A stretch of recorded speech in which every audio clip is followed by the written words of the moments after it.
on track, so I apologize in advance if I forget anything. But you're not gonna know. How are you gonna fucking know if I'm listening?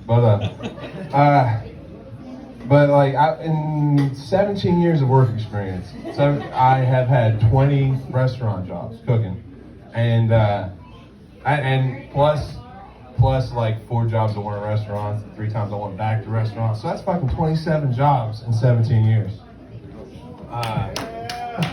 Congratulations! Thank you.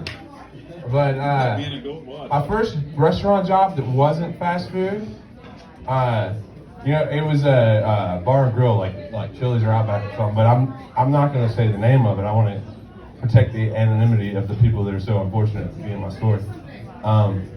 But at my first bar and grill job, I got the job because my brother had been a manager there, and everybody loved him. Everybody there remembered him. There's this one girl that obviously really liked him. I mean, I think she liked me. She really wanted my brother's dick, and I looked just like my brother. So she was always like flirting with me. And then the guy that was training me on Fry Station, he was talking through the window one time, talking to her through the window. And I said to her, man, she's got some big old titties. I like to suck on those. And, something like that. Something the guys say to each other in private. And he told her what I said right through the server window. And she's like, shut up. No, he didn't. Fuck you. I was like, actually, I kind of did say that. And so she's like, She's all shocked and didn't know what to say. But she came back to the window sometime later, and was like, Steve, you need to go out drinking with us tonight.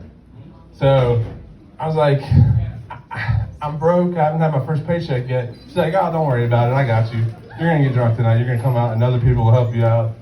But I didn't want to be a mooch. So like in 3 hours while we were at different bars, I probably had 3 beers. And by the time she took me home, I wasn't really into her anymore.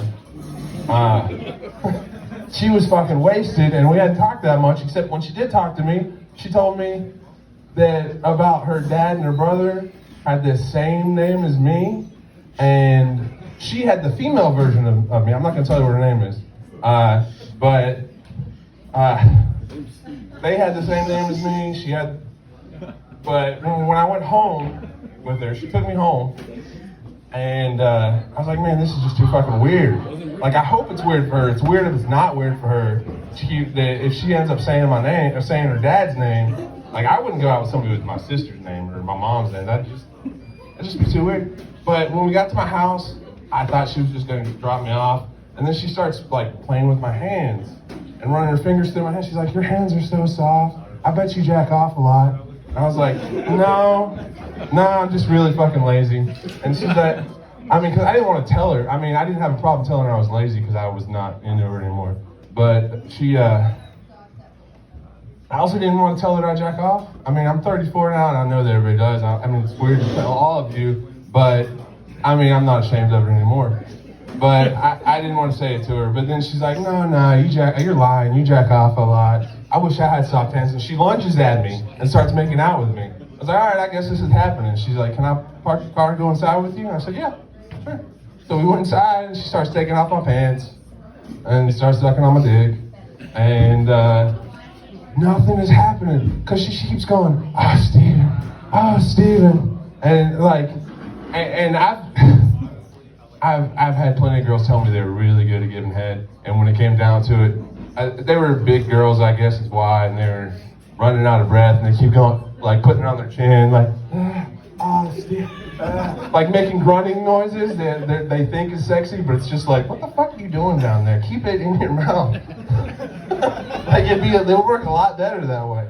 But she's and then finally I just pushed her back on my twin-size bed and fingered her till she passed out. And then I'm not a small person, and neither was she, and it was a twin-size bed. So she wasn't laying on the pillow, and I was like, she's fucked up, she's gone. I'm taking the pillow. And I laid on the floor and went to sleep. Yeah. But sometime later, I was training a new guy on Fry Side. This guy named Bassam. Oh fuck! I didn't mean to tell you his name. I didn't want to tell you anybody's name. But let's just pretend his name is like Doug. And I didn't tell you his name. I didn't tell you his name's Doug. But I told Bassam I made it up. And so he's like, he told me, that girl's got some big old titties. I want to suck on those. And I was like, well, just tell her, man. Just tell her. She'll totally fuck. I mean, if it worked for me, it's gonna work for you. I don't know why it worked for me, but I mean, if she wanted to fuck me, she wants to fuck you. And he's like, no, you're crazy, Steve. Fuck you, Steve. No way. And then a few days later, he's like, he comes up to me and he's like, fuck you, Steve. You fuck me. She said, fuck you, Bassam. Fuck you. You fuck me. And I was like, what are you talking about, dude? And he goes, I told her I was sucking those titties. She said, fuck you, Bassam. And I was like, I guess I was wrong. So, I mean, if my story inspires you at all to go out drinking with like a coworker with the same name as you or a different version of the name as you, I'm sorry, that was not my intention. Quite the opposite. Just don't do it. It's fucking weird. I mean, it's